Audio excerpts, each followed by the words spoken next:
Good evening and welcome back to today's special council meeting on March the 25th, 2024. We'll now reconvene for a couple items, one that was deferred to this meeting, as well as one item coming out of Planning and Strategic Initiatives Committee just moments ago. But before we do that, I will ask if there's any conflicts of interest. Councillor Singh. Yeah, Mr. Mayor, sorry I wasn't present as part of Special Council. I had to step aside due to a personal matter.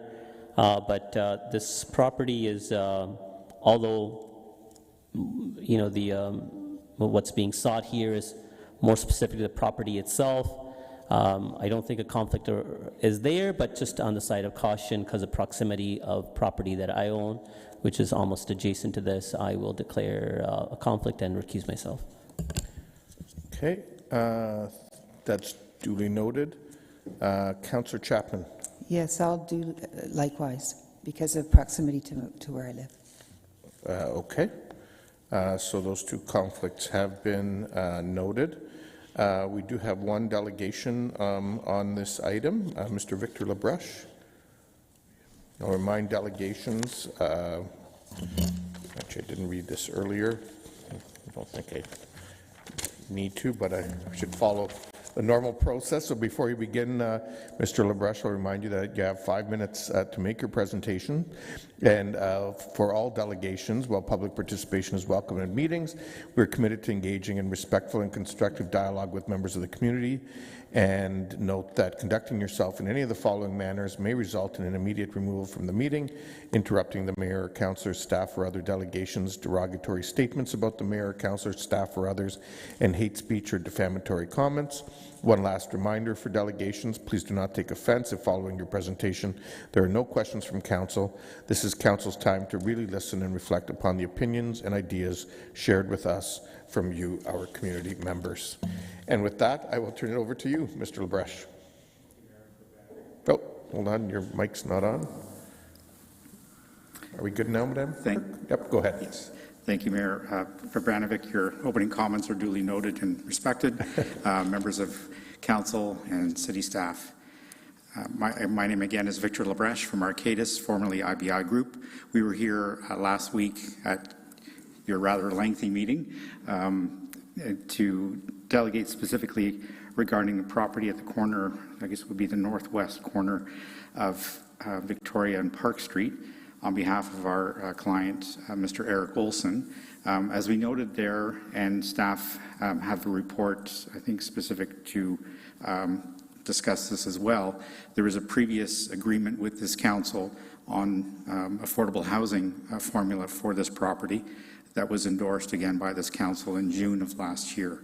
The inclusionary zoning, as confirmed by staff, I think at that meeting, would supersede that if unless council would maintain site-specific requirements for this property that would principally uphold the agreement with our client from last year.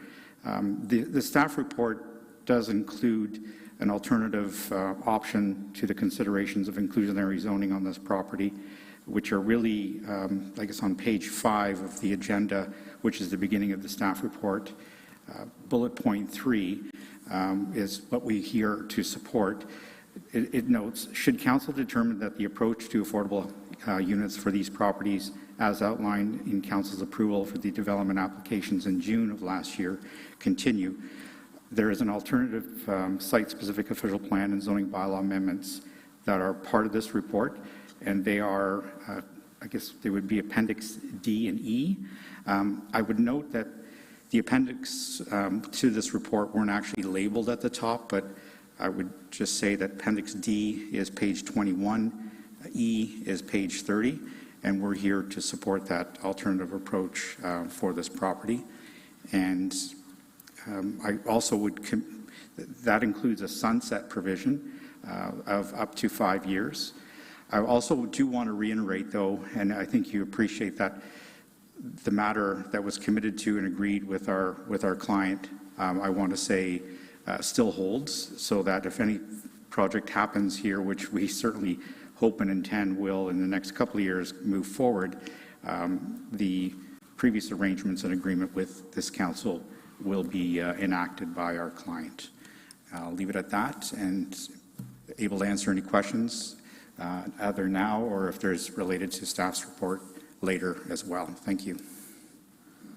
Okay, are there any questions for Mr. Labreche?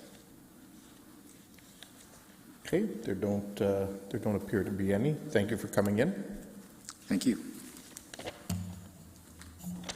Councillor Davey. Thank you. I'll move the site-specific approach as outlined in attachments D&E. Okay, is there a seconder for that?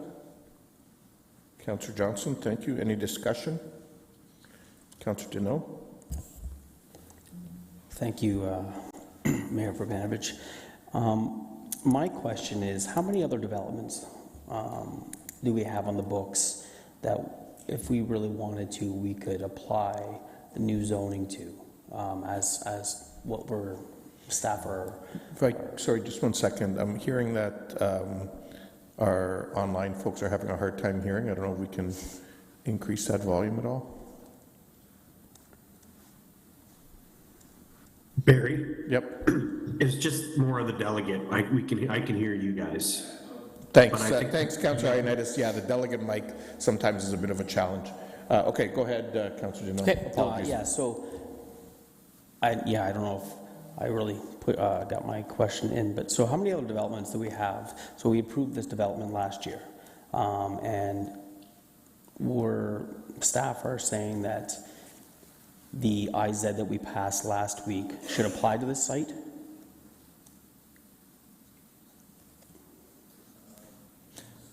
Through the mayor, yes, the recommendation of staff is that a consistent citywide and region-wide approach be taken to inclusionary zoning for the reasons outlined in your report. We could get into more if you like. Okay, so how many other developments are on our books that haven't been started that have been approved in the last couple of years?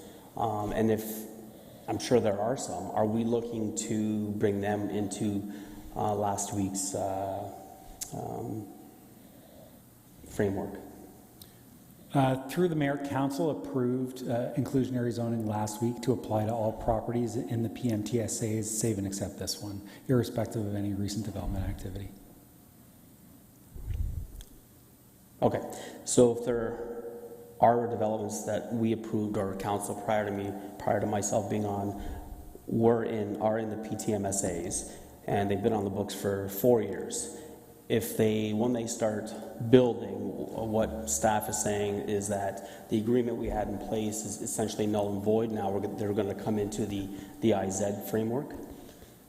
So through the mayor, there are transition policies that are applied to inclusionary zoning. So any site that has a complete application in for site plan or plan a condominium, building permit, those are all exempt as a matter of course under the Planning Act. So it's really new applications that come in for site plan go forward from last Monday that would have IZ applied to them.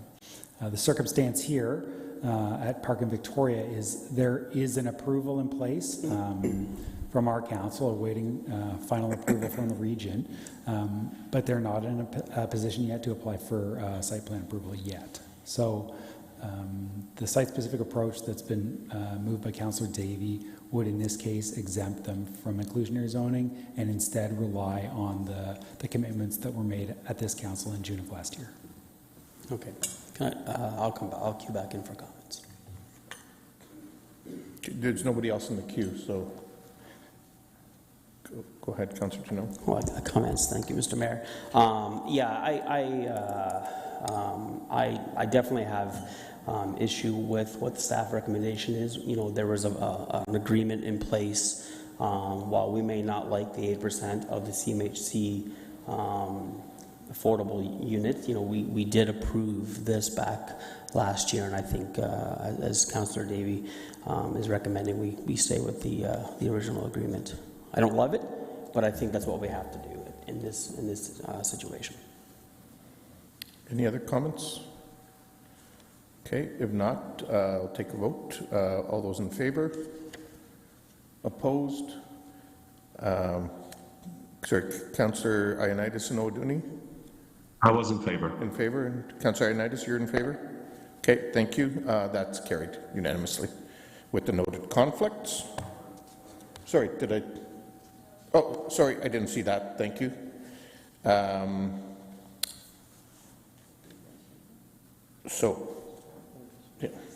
Okay, we'll now move on to 7.2. Somebody want to move that? Mr. Chapman, Councillor Singh, you're moving that? Thank you. Seconder, Councillor Chapman. All those in favor? Opposed? That's carried. Moving on to 8.1, Councillor Singh. Sorry, I was rushing my hand for the previous one, thinking that was from planning, but yes, No. arising from the Planning and Strategic Initiatives Committee earlier. It's moved by myself and seconded by Councillor Chapman. Okay, thank you. Any discussion? All those in favor? Opposed? And that's carried unanimously. The bylaws, Madam Clerk, are there, in light of the conflicts, I guess 9.2 D and E we should deal with separately as they deal with the inclusionary zoning piece? Is that correct? Yeah, 9.2D and 9.2E. So now the bylaws from 9.2A to E have now been added to the agenda based on your planning approvals. So yes, if you have conflicts on D and E, we can deal with those separately. Okay, so Councillor Chapman and Singh, I presume your conflicts earlier reflected on those two items as well, so I'll deal with this separately. So moving three readings of 9.2A, B, and C, moved by Councillor Davey, seconded by Councillor Michaud. All those in favor? Opposed? That's carried. And then 9.2 D and E, those in, mover, Councillor Schneider, seconded by Councillor Deneau. All those in favor? No, all those in favor? Opposed? That's carried with the two noted conflicts. And I will just indicate in commuting with Mr. Chapman, the last item that we recessed from in caucus, we'll put as our first item in caucus on the next meeting. He requested that. So with that, I will take a motion to adjourn. Councillor Schneider, Councillor Johnson, all those in favor? Opposed? That's carried. Thank you very much, everyone.